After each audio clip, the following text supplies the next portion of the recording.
Hello guys, it's HankHammertoe, and today we're going to be starting a brand new series for Battlefield 4 called Workshop, and I'm entering into this series with one question in mind, and that question is, what can I do to make this game more fun despite its flaws?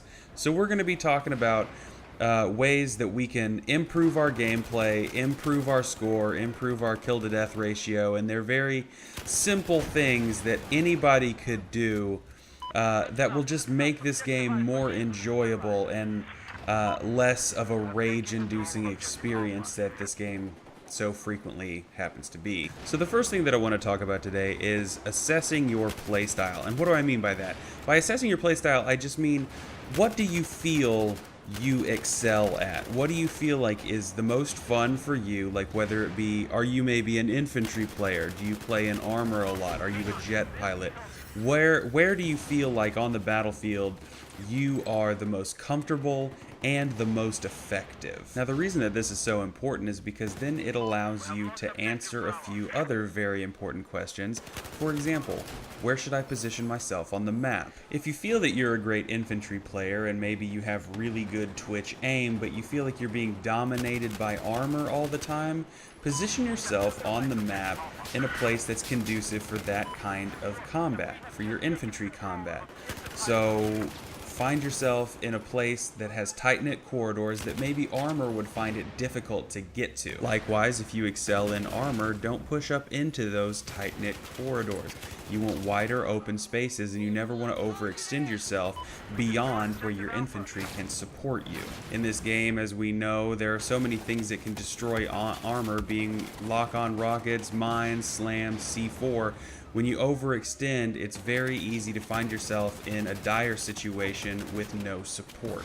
Don't forget that no matter what game mode you happen to be playing, if you're dead, you're not helping. Another question that assessing your playstyle will assist you in answering is, what class should I take, what weapon should I roll with, and what attachments should I put on that weapon that will assist me in the playstyle that I've chosen? Now, before I start talking about classes and weapons, I know that there is a huge stigma amongst a lot of members of the Battlefield community that say that you shouldn't run around using these, quote, best weapons, and to me, that just doesn't really make a lot of sense. Recently, I updated my PC, and whenever I was deciding on a processor to buy, I decided to go with the i7-4770K. Now, at no point in my decision-making process did I think, you know what, there are just a ton of people that use the 4770K. Screw you and your good processor. I'm gonna rip an old processor out of a PC that was built in 1997. It's gonna underperform, but hey, at least I'm not using the same thing that everybody else is using. That just seems counterintuitive to me. You bought Battlefield 4 for $60, and if you bought Premium, then you have now spent more than $100 to play this game. You have bought the right to play with whatever weapon you want to use. Damn it. Anyway, when selecting a class, weapon, and attachments, think of it in the same way that you thought of how to position yourself on the map. What class, weapons, and attachments can you bring with you that will help you fulfill the role that you have chosen? If you prefer fast-paced, in-your-face action, consider a weapon with a high rate of fire. In the assault rifle category, we've got the AEK 971 clocking in at 900 rounds per minute, and the FAMAS clocking in at 1,000 rounds per minute. If you prefer a carbine, the ACWR and the MTAR-21 are two great options, the ACWR clocking in at 880 rounds a minute, and the MTAR-21 clocking in at 900. If we're going to talk about up-close and personal weapons, I would be remiss if I didn't mention the PDWs for the engineer class, and in this class, we have a ton of weapons that are perfect for up-close and personal combat. You've got the CZ3A1, you got the P90, the MP7, the SR2. All of these are going to be fantastic for up-close and personal combat because that's what they were designed to do. I would also be foolish not to at least mention the shotguns. However, much of the time this is going to come down to personal preference, so, you know, just do what makes you happy. So once you've selected your deadly CQB weapon, it's time to start thinking about attachments. And when selecting attachments, you should assess your playstyle. Are you seeing a pattern here? For close quarters combat, I would always recommend attachments that increase your hip fire accuracy. And the one that I can almost always recommend is going to be the laser sights. Any laser sight. They increase your hip fire accuracy, but there is absolutely no penalty for using one, with the exception of occasionally they'll give your position away to the enemy because they see the laser. But if you're up in their face anyway, that's really not going to be a huge problem. So pick a laser sight that you like, whether it be the laser sight, the tri-beam laser, green laser sight, even the laser light combo. Any of those are going to be great, and they have no negative effects on your weapon. Hip fire accuracy is so important in close quarters because it'll save you the time not having to aim down sight. Now it is only just a fraction of a second, but a lot of times that's all you need to come out on top. At this point, with your weapon in hip fire mode, you can slap a suppressor on here and you are ready to pull off some of the greatest flanks and back rages the world has ever seen.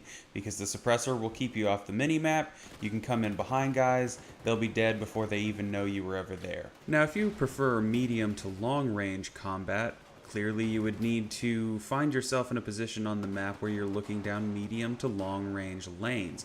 You would also need to adjust your kit accordingly to weapons that are more suitable for that sort of playstyle. Weapons with lower rates of fire and higher stability are going to make it easier for you to keep your weapon on target. In the assault rifle category, we've got the SAR-21 as well as the L85A2. As for carbines, I could recommend the AKU-12 as well as the G36C. And in the support class with LMGs, I would probably recommend the Type 88, LMG, or the AWS. Now, if you're going to talk about long-range shooting, you have to talk about the bolt-action rifles and the designated marksman rifles.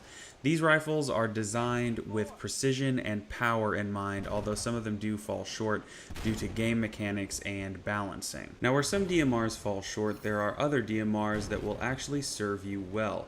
What you're looking for here is a balance between accuracy and power as well as magazine size. Now, two that immediately come to mind for me are the SKS and the M39 EMR. Now, on that same token, if we take a look at the bolt-action sniper rifles, some of these rifles just don't seem to serve a purpose. Now, the opening sniper rifle that everybody gets right when you get the game is the CSLR-4. In my opinion, there's no reason to use another sniper rifle other than this one until you unlock the JNG-90. Now, once you've unlocked the JNG-90, the next one I would recommend using is the M98B, and then after that one, the SRR-61. Once you've unlocked the SRR-61, I can't see a reason to ever use any other sniper rifle in this game. Now, as always, when picking attachments, you want to select the attachments that play to your weapon's strengths. As an example, if we're looking at the assault rifles from earlier, let's say the SAR-21, I would probably go with either a muzzle brake or compensator to bump up that stability even higher than it already is, and it is very high. Now, in terms of a grip, I might go with an angled grip or perhaps the folding grip, and that is going to bump up the stability yet again. Now, at that point, you can absolutely destroy people at range because your rate of fire is low enough that it's controllable, and your stability means that the gun's not going to bounce around at all. You're going to be shooting laser beams down the map, and you're going to find it very easy to take out targets at range and to stay on target. Now, that exact idea can be applied to the DMRs as well. Just find attachments that play to their strengths. Now, one difference in the DMRs from Battlefield 4 to the ones in Battlefield 3 is that the ones in Battlefield 4 can no longer be affixed with an optic that's a greater magnification than 4 times. The higher magnification optics now are exclusively for bolt-action rifles and extreme long-range shooting. Now, in the meantime, while you're trying to decide what kind of infantry combat you really prefer, there are a few weapons that are sort of jack-of-all-trade weapons that you can use. Now, these weapons, they may not be the absolute best at anything, but they're pretty dang good at almost everything. Now, the two that immediately come to mind for me are in the assault class, the M416. As I said before, this might not be the absolute best at everything. It doesn't have the highest rate of fire, it doesn't have the best accuracy, the best stability, but with this weapon, no matter what situation you find yourself in, whether it be longer range or close quarters, generally you're not going to find that this gun really ever lets you down. If you're aware of the map and watching the mini-map, this gun can really thrive in almost any environment. It's a very versatile weapon. The other one in the carbine class, if you're interested, is the AK-5C. And just like the M416, this one is just fantastic in almost every situation. Honestly, it's probably my favorite gun in the game right now.